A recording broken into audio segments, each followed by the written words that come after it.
مسند احمد کی ایک روایت میں آتا ہے رسول اللہ صلی اللہ علیہ وسلم نے ایک آدمی کو نماز میں دعا کرتے ہوئے سنا کہ اس نے نہ اللہ عز و جل کا ذکر کیا اور نہ ہی نبی صلی اللہ علیہ وسلم پر درود پڑھا، یعنی جو آخر میں ہم اتحیات میں پڑھتے ہیں۔ تو رسول اللہ صلی اللہ علیہ وسلم نے فرمایا اس نے جلد بازی سے کام لیا۔ پھر اسے بلایا اور اسے اور دوسروں سے فرمایا جب تم میں سے کوئی شخص نماز پڑھے تو پہلے اپنے رب کی تعریف و ثنا کرے۔ تو ہم نماز شروع کرتے ہیں اللہ اکبر کہہ کر، تو سب سے پہلے ہاتھ باندھ کر کیا کرتے ہیں؟ سبحانک اللہم و بحمدک و تبارک اسمک و تعالی جدک، اللہ تعالیٰ کی تسبیح بیان کرتے ہیں، حمد کرتے ہیں، اللہ تعالیٰ کی بڑائی بیان کرتے ہیں۔ اس کے بعد سورۃ الفاتحہ پڑھتے ہیں تو وہاں بھی اللہ تعالیٰ کی سب سے پہلے حمد و ثنا کرتے ہیں، اللہ تعالیٰ کی صفات کا ذکر کرتے ہیں، پھر اس کے بعد دعا مانگتے ہیں۔ اسی طرح جب ہم نماز کا اختتام کر رہے ہوتے ہیں تو نماز کے اختتام پر بھی ہم اللہ تعالیٰ کی تعریف کے بعد پھر ہم درود شریف پڑھتے ہیں، اور نماز کے بالکل آخری حصے میں پھر جتنی چاہیں دعائیں مانگیں، پھر دعائیں قبول بھی ہوتی ہیں۔ تو یہ نماز کے اینڈ پر، یعنی پہلے حمد و ثنا، اللہ کا ذکر، تسبیحات جیسے رکوع میں تسبیح، اور پھر رکوع سے اٹھتے ہوئے اللہ تعالیٰ کی تعریف، اور پھر مختلف یعنی ارکان ادا کرتے ہوئے بار بار اللہ اکبر کا کہنا، اور پھر اس کے بعد یہ کہ جب سارے کام پورے ہو جاتے ہیں تو پھر اللہ تعالیٰ سے مانگا جاتا ہے کہ اللہ تعالیٰ تو ہمیں عطا کر۔ تو جس نے پہلے اپنے رب کی تعریف کی، پھر نبی صلی اللہ علیہ وسلم پر درود پڑھا، اور پھر اس کے بعد دعا کی تو اس کی دعا قبول ہوگی۔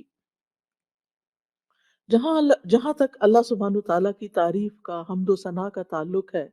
تو اس میں ہم قرآن مجید کی طرف اگر رجوع کریں تو سب سے بہترین ثنا اور دعا اور اللہ تعالیٰ کی تعریف کا آغاز سورۃ الفاتحہ سے ہوتا ہے۔ الحمد للہ رب العالمین الرحمن الرحیم مالک یوم الدین ایاک نعبد و ایاک نستعین اہدنا الصراط المستقیم صراط الذین انعمت علیہم غیر المغضوب علیہم ولا الضالین۔ سورۃ الفاتحہ اللہ تعالیٰ کی حمد و ثنا پر مشتمل سورت ہے۔ رسول اللہ صلی اللہ علیہ وسلم نے فرمایا، اللہ تعالیٰ فرماتے ہیں، اور یہ حدیث قدسی ہے، کہ نماز یعنی سورۃ الفاتحہ میرے اور میرے بندے کے درمیان نصف نصف تقسیم کر دی گئی ہے،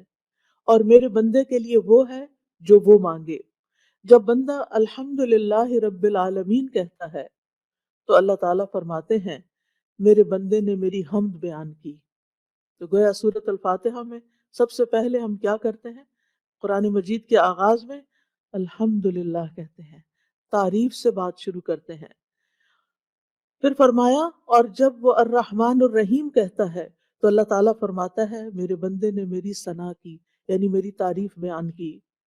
اور جب وہ مالک یوم الدین کہتا ہے تو اللہ تعالیٰ فرماتے ہیں میرے بندے نے میری بزرگی بیان کی، یا فرماتا ہے کہ میرے بندے نے اپنے کام میرے سپرد کر دیے۔ اور جب وہ ایاک نعبد و ایاک نستعین کہتا ہے تو اللہ تعالیٰ فرماتا ہے یہ میرے اور میرے بندے کے درمیان ہے، اور میرے بندے کے لیے وہ ہے جو اس نے مانگا ہے، میرے بندے کے لیے وہ ہے جو اس نے مانگا ہے۔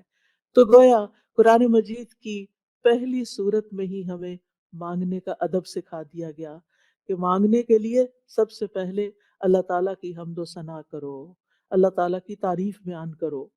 اور پھر ایاک نعبد یہ دعائے عبادت ہے، و ایاک نستعین دعائے مسئلہ ہے، جس میں ہم اللہ تعالیٰ سے مدد چاہتے ہیں زندگی کے تمام کاموں میں۔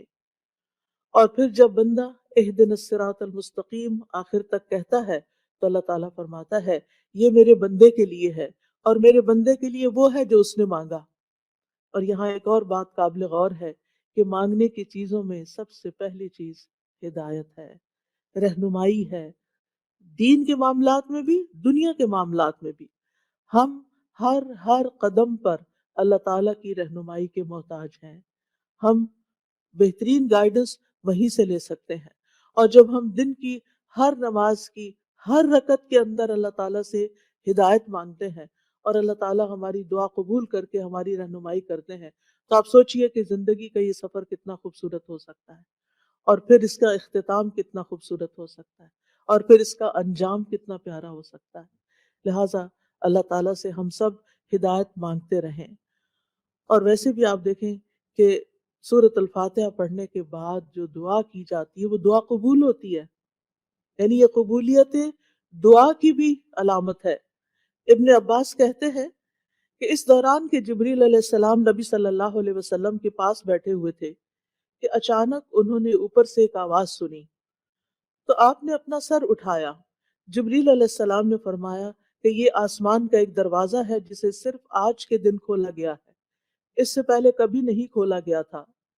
پھر اس سے ایک فرشتہ اترا، تو جبریل علیہ السلام نے فرمایا یہ فرشتہ جو زمین کی طرف اترا ہے یہ آج سے پہلے کبھی نہیں اترا۔ پھر اس فرشتے نے سلام کیا اور کہا کہ آپ کو دو نوروں کی خوشخبری ہے جو آپ کو دیے گئے اور آپ سے پہلے کسی نبی کو نہیں دیے گئے، ایک سورۃ الفاتحہ اور دوسری سورۃ البقرہ کی آخری دو آیات۔ جب بھی آپ ان دونوں میں سے کوئی بھی دعائیہ جملے پڑھیں گے، یعنی اہدنا الصراط المستقیم اور وہاں پر